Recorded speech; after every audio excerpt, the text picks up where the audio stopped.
अस्सलाम वालेकुम। Welcome back. मेरा नाम है मोहम्मद सुबान और आप देख रहे हैं सुबान एक्सपर्ट चैनल। आज की इस वीडियो के अंदर हम बात करने वाले हैं कि आप पाकिस्तान एयरफोर्स में कोई जॉब हो तो उसको आप सिंपली सेलेक्ट जब करते हैं तो उसके बाद आप उसकी अप्लाई कैसे करेंगे। इस वीडियो के अंदर हम ये सारा प्रोसेस देखेंगे स्टेप बाय स्टेप। कोई भी इशू आपको नहीं आएगा इसके बाद।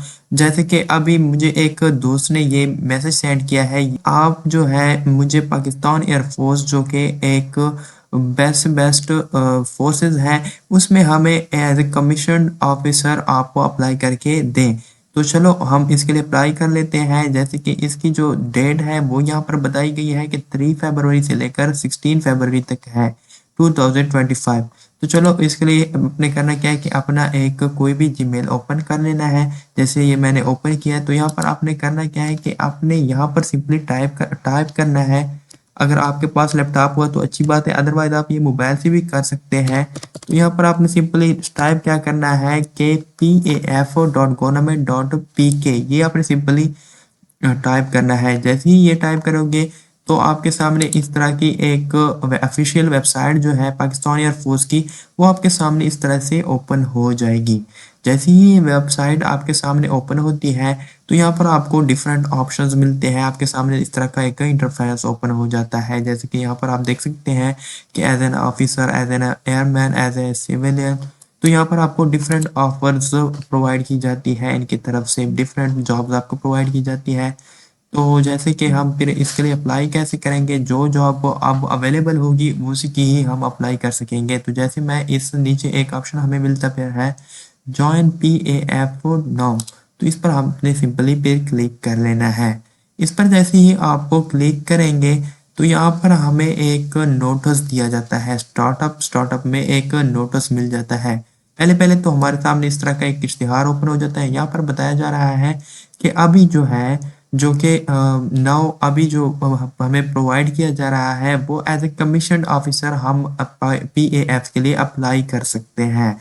तो चलो हम इसी के लिए ही अप्लाई कर लेते हैं। जैसी ही जो भी पोस्ट होगी वो उसका भी यही प्रोसेस होगा। इसी तरीके से ही सारा जो मतलब सिस्टम होगा वो यहाँ अब जो फिल करेंगे आप वो यही क्राइटेरिया होगा। तो सिंपली आपने करना क्या है कि ये चीज़ है इसको आपने क्लोज कर लेना है। इसको क्लोज करने के बाद आपको ये नोटिस बताया जा रहा है कि अगर आपने फिजिकल टेस्ट में पेयर होना है या जाना है तो आपको ये चीज़ें करनी पड़ेगी। रनिंग जो है 1 मील आपको करनी पड़ेगी 8 मिनट में। पुशअप्स जो है 15 करने पड़ेंगे 2 मिनट्स में। रीच अप्स या सीट अप्स जो है 20 करने पड़ेंगे 2 मिनट्स में। और चिन अप जो है 3 करने पड़ेंगे 2 मिनट्स में। तो ये क्राइटेरिया है, ये आपने एक बार देख लेना है। इसको फिर आपने सिंपली क्रॉस कर लेना है। अब यहाँ पर आप देख सकते हैं कि यहाँ पर आपको 3 ऑप्शन मिलते हैं, apply now, print slip and check result. तो ये तो इजीली आपको समझ गए होंगे कि क्या क्या चीज़ें हैं। तो हम डायरेक्टली अप्लाई कर लेते हैं ताकि वीडियो शॉर्ट से शॉर्ट बने। तो आपने सिंपली अप्लाई नाउ पर क्लिक कर लेना है। अप्लाई नाउ पर जैसे ही क्लिक करेंगे तो फिर से वही पेज आपके सामने ओपन होंगे। आपने इसको एक बार क्रॉस कर लेना है। इसको क्रॉस करते हैं जैसे ही आप तो यहाँ पर आपका जो प्रोसेस है वो स्टार्ट हो जाता है। ये जो टोटल प्रोसेस आपका होता है एप्लीकेशन का, ये 4 बेसिक स्टेप्स पर मुश्तमिल होता है। ये चारों बेसिक स्टेप्स आपने करने होते हैं। सबसे पहले आपने क्या चीज़ फिल करनी है, आपने अपना CNC या बेफॉर्म नंबर फिल करना है। ये आप FEC के यानी फर्स्ट ईयर के बेस पे भी कर सकते हैं या सेकंड ईयर जैसे ही आप करते हैं तो उसके बेस पे भी कर सकते हैं। अगर आपका फॉर्म बे है तो उसका भी आप फिल कर सकते हैं। CNC है तो फिर भी ठीक है, या स्मार्ट कार्ड है, जो भी चीज़ है उसकी आपने सिंपली यहाँ पर जो नंबर है वो फिल कर देना है। तो चलो हम फिल कर देते हैं। अच्छा, यहाँ पर एक बेसिक चीज़ जो है वो ये है कि यहाँ पर आपको बताया जा रहा है कि विदाउट डैशेज आपने ये जो अपना फॉर्म बे नंबर है वो फिल करना है, या CNC नंबर जो है वो आपने फिल करना है विदाउट डैशेज। तो इसका आपने सिंपल बहुत ख्याल करना है। ये करने के बाद आपने simply continue to next step पर क्लिक करना है। अब जैसे ही हमने कंटिन्यू टू नेक्स्ट स्टेप पर क्लिक किया है तो हमारे सामने एक नोट आ जाता है। यहाँ पर हमें बताया जा रहा है कि आप रजिस्ट्रेशन से पहले ये चीज़ पढ़ें। तो यहाँ पर पहली बात जो है, candidate must be in pro position of smart computerised national identity card या स्मार्ट कार्ड या पे फॉर्म। मतलब आपके पास इन तीनों चीज़ों में से जो भी चीज़ हुई तो ये बेस्ट चीज़ है। तो आपका ये क्राइटेरिया फिर पहला जो है वो कंप्लीट हो जाता है। दूसरा क्राइटेरिया जो हमारे पास है वो है candidates with dual nationality will have to surrender their foreign nationality before joining the course. तो आप ये चीज़ तो हमारे अगर आपके पास पाकिस्तानी नेशनलिटी है तो ये तो आपके लिए कोई भी मसला नहीं है, तो सिंपली ये चीज़ें हमारी हो जाती है। तो हमने कंटिन्यू पर क्लिक करना है। कंटिन्यू पर जैसे ही आप क्लिक करोगे तो यहाँ पर कुछ और भी चीज़ें हैं। इन एलिजिबिलिटी के बारे में आपको बताया जा रहा है कि ये जो चीज़ें हैं ये आपने सारी पढ़ लेनी है। अगर इसमें से कोई भी आपका इशू हुआ या जो भी चीज़ हुई तो आप इनएलिजिबल होंगे, आप नहीं कंसीडर किए जाएंगे। सिंपली ये आपने सारा क्राइटेरिया एक बार पढ़ लेना है, फिर इसके बाद कंटिन्यू पर क्लिक करना है। कंटिन्यू पर जैसे ही आप क्लिक करते हो तो लास्ट ऑप्शन जो आपका फोर्थ ऑप्शन है वो आ जाता है। यहाँ पर पहले पहले आपको कहते हैं कि फॉलोइंग कोर्सेज आर ऑफर्ड। आपको ये नीचे जितने भी कोर्सेज हैं ये ऑफर किए जा रहे हैं। अभी इसमें से आप पे डिपेंड करता है कि कौन से कोर्स को आप सेलेक्ट करते हैं। मैं जैसे कि आपको एग्जांपल के तौर पर कोई कोर्स दिखा लेता हूँ। जैसे ये मेरे पास एक कोर्स है जीडीपी पायलट का। इसमें नॉन प्री मेडिकल के स्टूडेंट्स के लिए है। इसमें जैसे कि क्राइटेरिया है, आपने हर कोर्स का इस तरह से चेक कर लेना है। एज जो है आपकी होनी चाहिए 16 से लेकर 23, ये आपकी एज होनी चाहिए। इसके दरमियान भी हुई या ये भी हुई तो फिर आप एलिजिबल है। आपकी नेशनलिटी पाकिस्तान होनी चाहिए, आप अनमैरिड होने चाहिए, मेल होने चाहिए। और ये जो बेसिक क्राइटेरिया है ये भी आप पे डिपेंड करता है कि प्री इंजीनियरिंग के स्टूडेंट हो और कंप्यूटर साइंस, ये चीज़ें भी आपकी डिपेंड करती है। तो जैसे कि मैं अभी जैसे कि जीडीपी पायलट के लिए अप्लाई कर रहा हूँ और हूँ इंटरमीडिएट का स्टूडेंट और फर्स्ट ईयर पढ़ रहा हूँ। अभी अभी सेकेंड ईयर भी मैंने कंप्लीट नहीं की है। ये आपको अगर सेकेंड ईयर में है तब भी अप्लाई कर सकते हैं, अगर मतलब आपने सेकेंड ईयर की भी है तब भी कर सकते हैं। जैसे अभी मेरे सेकेंड ईयर स्टार्ट है तो मैं जीडीपी पायलट के लिए अप्लाई करना चाहता हूँ, तो मैं कौन सा करूँगा? ये वाला तो नहीं कर सकता। तो मैं यहाँ पर एक दो हमें जगह पे दी थी, एक यहाँ पर नॉन प्री मेडिकल के लिए दिया था और यहाँ पर जीडीपी पायलट का प्री मेडिकल के लिए दिया था। तो मैं इसको सेलेक्ट सिंपली करूँगा। अब यहाँ पर अगर हम देख लें तो मिनिमम जो है आपकी एज वो 16 से 23 तक होनी चाहिए। और दूसरी बात जो है आपकी कि पाकिस्तान में नेशनलिटी होनी चाहिए, अनमैरिड आप होने चाहिए, तो फिर ही आप एलिजिबल है। इसके अलावा आप एज एक कैंडिडेट जो है उसके 65% मार्क्स होंगे, तब ही वो एलिजिबल होगा एफएससी में। और प्री मेडिकल हो सकता है A level with physics, computer science या बायोलॉजी, इसमें से कोई भी चीज़ आपकी हो तभी आप इसके लिए एलिजिबल है। तो आपने इसके बाद सिंपली इस अप्लाई के बटन पर फिर क्लिक कर लेना है। जो भी आप कोर्स सेलेक्ट करेंगे उसके बाद सिंपली आपने अप्लाई के बटन पर फिर क्लिक कर लेना है। ये आपने पहले से डिसाइड कर लेना है।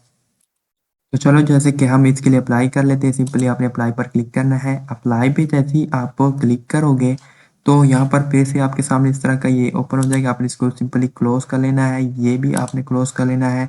ये क्लोज करने के बाद इम्तिहान की तारीख और सेंटर एक बार मुंतखब होने के बाद तब्दील नहीं किए जाएंगे और ये चीज़ें आपको बताई जाती हैं। तो ये आपने बिल्कुल श्योर करना है कि जो भी इंफॉर्मेशन आप फिल करें वो बिल्कुल करेक्ट हो। तो जैसे कि मैं कोई सेंटर सेलेक्ट कर देता हूँ, जैसे मैं अपना सेंटर सेलेक्ट करता हूँ। जैसे ये मैं यहाँ पर अपना सेलेक्ट करूँगा तो आपने भी इस तरीके से अपना सेलेक्ट कर लेना है सेंटर।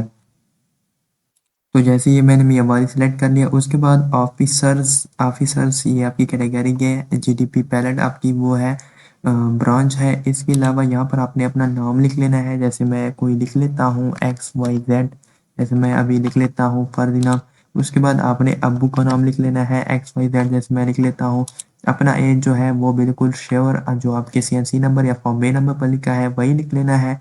उसके बाद अपना जेंडर सेलेक्ट कर लेना है। जेंडर सेलेक्ट करने के बाद अपनी हाइट सेलेक्ट कर लेनी है।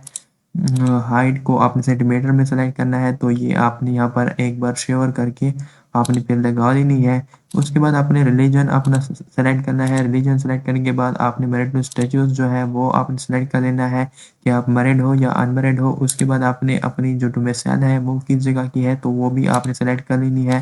उसके बाद फर्दर ऑक्यूपेशन यानी फर्दर क्या करते हैं तो ये भी आपने यहाँ पर डाल देना है। कोई भी जो आपके अब्बू करते हैं वो उसके बारे में सारी इन्फॉर्मेशन यहाँ पर आपने डाल देनी है। उसके बाद यहाँ पर आप अपने घर पे जो आपकी नेटिव लैंग्वेज है वो आपने डाल देनी है। उसके बाद आपने अपना प्रोवेंस डालना है। प्रोवेंस जैसे मैं डाल देता हूँ। उसके बाद डिस्ट्रिक्ट इन्फॉर्मेशन सारी डाल देनी है, जैसे ये मेरी डिस्ट्रिक्ट है। उसके बाद मैं फिर से तहसील भी अपना डालूंगा तो मैं तहसील की इन्फॉर्मेशन डाल देता हूँ। व्हाट्सएप नंबर आपसे माँगते हैं तो आपने व्हाट्सएप नंबर भी यहाँ पर फिल कर देना है, जैसे कि मैं कोई फिल कर देता हूँ, तो आपने भी इस तरीके से फिल कर देना है। ये फिल करने के बाद आपने अपना जितना भी आपका एड्रेस है वो यहाँ पर सारा अपना फिल कर देना है। ये फिल करने के बाद आपने यहाँ पर एक बार फिर से मोबाइल नंबर डाल देना है ताकि वहाँ पर आपका रिज़ल्ट आए। ईमेल एड्रेस आपने अपना डाल देना है, जैसे मैं कोई डाल देता हूँ। उसके बाद यहाँ पर आपने क्वालिफ़िकेशन डालनी है कि आपने अभी क्या किया हुआ है, जैसे हमने एफईसी ही किया हुआ है, तो मैं एफईसी सेलेक्ट करूँगा। उसके बाद आपके जो मेजर या मीडियम जो सब्जेक्ट थे वो कोई आते तो मेरा साइंस था। उसके बाद बायो ये जो चीज़ें हैं ये भी आपने यहाँ पर सेलेक्ट करनी है, जैसे मैंने प्री मेडिकल किया हुआ था। तो उसके बाद year of passing of last class, तो ये वहाँ पर आपने लास्ट जो वो थी जब आपने क्लास यानी आपने जब फर्स्ट ईयर की थी उसकी डेट डाल देनी है। उसके बाद आपने मार्क्स कितने ऑब्टेन किए थे और कितने मार्क्स थे टोटल, तो ये भी आपने फिल करने हैं। जैसे कि टोटल नंबर जो थे हमारे 600 थे और मैंने हासिल किए थे 554। तो इस तरीके से आपने अपने कॉलेज यूनिवर्सिटी का नाम लिख लेना है, जैसे मैं लिख लेता हूँ अलाहाबाद कॉलेज। तो आपने भी इस तरह से अपना जो कॉलेज का नाम है वो फिल कर देना है। उसके बाद आई एम नॉट रोबोट, इस पर आपने सिंपली क्लिक करना है। इस पर जैसे ही आप क्लिक करते हैं तो आपका ये सारा जो प्रोसेस था वो कंप्लीट हो जाता है। अब इसके बाद आपने सिंपली सबमिट करना है। जैसे ही आप सबमिट करोगे तो यहाँ पर जो भी आपने इन्फॉर्मेशन दी थी, जो ईमेल दिया था या जो नंबर दिया था, उस पे फिर आपके पास एक जो इनविटेशन लेटर होगा जो आपको ये फिर टेस्ट पे बुलाएंगे, यानी आपका जो रोल नंबर होगा वो सिंपली आ जाएगा उस पर। तो इस तरीके से आपको फिर यहाँ पर जो भी सेंटर आपने सेलेक्ट किया होगा उस पर फिर जिस डेट पर ये टेस्ट होगा उस पे आपको फिर इनवाइट कर देंगे। सिंपली इसके बाद आपने सबमिट कर देना है। तो ये सारा क्राइटेरिया था जो कि आपने फिर करना है। अगर आपको वीडियो अच्छी लगी हो तो ज़रूर वीडियो को लाइक करना और कोई भी इशू वगैरह हो ज़रूर मुझसे कमेंट में पूछना। Thanks lot for watching. इंशाल्लाह नेक्स्ट वीडियो में मिलते हैं।